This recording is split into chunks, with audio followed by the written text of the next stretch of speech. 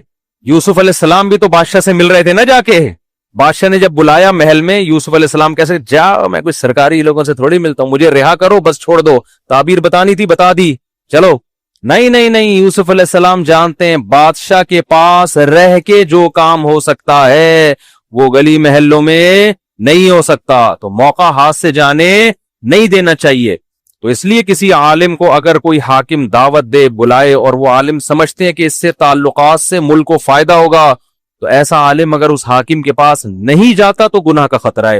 اور آج میڈیا پہ آپ کا جو لیڈر ہے وہ کتنے بڑے آدمی سے ملے, اس کی تعویل کرتے ہیں, قوم کے وسیع تر مفاد میں حضرت نے حضرت سے ملاقات کی. لیکن آپ جس سے آپ کو دشمنی ہے وہ کسی چھوٹے افسر سے بھی ملے گا. ہم تو پہلے ہی کہتے تھے فوج کا پٹھو ہے, تمہارے والے جو مرضی کرتے رہے, نہ وہ فوج کے پٹھو, نہ وہ ایجنسیوں کے پٹھو, نہ وہ امریکہ کے غلام. اور تمہارے اگینسٹ اگر کوئی ہو تو وہ کسی سے بھی ملے, اس پہ الزام. یہ مارکیٹ میں ہول سیل کے حساب سے چل رہا ہے. ہاں ایسے بھی لوگ ہیں جو واقعی سرکاری ملا ہیں, وہ گورنمنٹ سے ملتے ہیں اپنے فائدے کے لیے, لوگوں کے فائدے کے لیے نہیں. تو عام طور پہ فرق کیسے ہو سکتا ہے؟ دیکھو کون پیسے لے رہا ہے اور کون الٹا خرچ کر رہا ہے. ہم ایسے علماء کو جانتے ہیں جو افسروں سے ملتے ہیں ان کو ہدیے دیتے ہیں الٹا. وہ افسر بھی حیران ہوتے ہیں کہ یار یہ مولانا ہو کے ہم کو الٹا ہدیہ دے رہا ہے. وہ الٹا ان پہ خرچ کر رہے ہوتے ہیں. اور ایسے بھی ہوتے ہیں کہ وہاں سے چھپڑ میں لفافے لے رہے ہوتے ہیں. تو ہر طرح کی چیز مارکیٹ میں آپ کو ملے گی, سب کو ایک لاٹھی سے نہیں آنکنا چاہیے. تو یوسف علیہ السلام کیا کہہ رہے ہیں اپنے لیے نہیں, لوگوں کے لیے, کہ میں جب دعوت دوں گا تو میری پوزیشن واضح ہونی چاہیے. کہنے لگے جاؤ اس کو جا کے بولو ما خطبکن اذا راوتن یوسف عن نفسی, عورتوں کو جمع کر کے پوچھو کہ اس میں غلطی پر کون تھا. بادشاہ نے جمع کیا سب عورتوں کو, بھئی ایک بیان ریکارڈ کرواؤ, ٹھیک ہے نا. یوسف آنے کے لیے تیار نہیں ہے جب تک صفائی بیان نہ ہو. ان عورتوں نے کہا الآن حس الحق, بادشاہ کی بیوی زلیخا نے کہا اب اللہ نے حق کو واضح کر دیا ہے. ہم کتنے الزام لگائیں دوسرے پر, لیکن اللہ نے اس نوجوان کی پوزیشن کو صاف کرنا تھا. اب حق واضح ہو چکا ہے, اب ہم دو نمبری کریں گے کوئی فائدہ نہیں ہے. انا راودتہ عن نفسی, میں نے اس کو برائی کی دعوت دی تھی. انہ لمن الصادقین, وہ سچ بول رہا ہے, اس نے میری طرف گناہ کا ارادہ نہیں کیا. یوسف علیہ السلام نے اب اتنی اپنی پوزیشن واضح کروائی ہے تو اس میں تکبر کا عنصر ہو سکتا تھا نا. نہیں یہی بات سمجھ بھائی, ایک آدمی بار بار کہہ رہا ہے میں ٹھیک ہوں, میں ٹھیک ہوں, میں بالکل صحیح ہوں, میں بالکل صحیح ہوں, تو ہم کہتے ہیں نا بھائی تو کیا ہو گیا یار, اگر تو غلط بھی ہے تو توبہ استغفار کر لے. اتنا کیوں اپنے آپ کو ثابت کر رہے ہیں کہ میں ٹھیک ہوں, میں غلط ہو ہی نہیں سکتا. اس میں ایک قسم کا تکبر کا عنصر ہے نا. نہیں آ رہی سمجھ میں تو بتا دیں بھائی, ہے نا تھوڑا سا اپنی, جو بعض لوگ ہر موقع پہ اپنی کلیریفیکیشن جو ہے نا وہ اپنے بارے میں کرتے ہی رہتے ہیں. وضاحتی بیانات ہر 2 دن میں آتے رہیں گے, تو اس سے بھی لگتا ہے کہ اوور ہونے کی کوشش کر رہا ہے ایک آدمی. تو حضرت یوسف علیہ السلام پر یہ جو اتنی صفائی پیش کر رہے ہیں کہ جیل سے باہر نہیں نکلوں گا, پہلے یہ پتا چل جائے کہ ان میں غلط, میں صحیح ہوں, یہ میں غلط نہیں ہوں. تو حضرت یوسف اس کی وجہ بیان کر رہے ہیں. ذالک لیعلم انی لم اخلہ بالغیب, فرمایا کہ میں جو اپنے آپ کو اتنا صاف ستھرا ثابت کرنے کی کوشش کر رہا ہوں, شو مارنا یا ریاکاری کے لیے نہیں, بادشاہ کو پتا چل جائے کہ میں نے اس کی غیر موجودگی میں اس کے ساتھ خیانت نہیں کی ہے. ورنہ وہ کہہ سکتا ہے کہ میں نے اپنے محل میں رکھا اور معاذ اللہ میری ہی زوجہ پر نظریں ڈال کے بیٹھ گیا. یہ پوزیشن میری واضح ہونی چاہیے. وَأَنَّ اللَّهَ لَا يَهْدِي كَيْدَ الْخَائِنِينَ, اور میں یہ بھی بتانا چاہتا ہوں لوگوں کو کہ جو خیانت کرنے والے ہوتے ہیں اللہ ان کی رہنمائی نہیں کرتا. کیونکہ اگر میں مشکوک, مجھ پر الزام لگتے اور ترقی ملتی تو لوگ کہتے یار 2 نمبر ہو کے بھی بڑی ترقیاں مل سکتی ہیں. تو میں بتانا چاہتا ہوں کہ تقوی کے ساتھ جو کچھ ملتا ہے انجام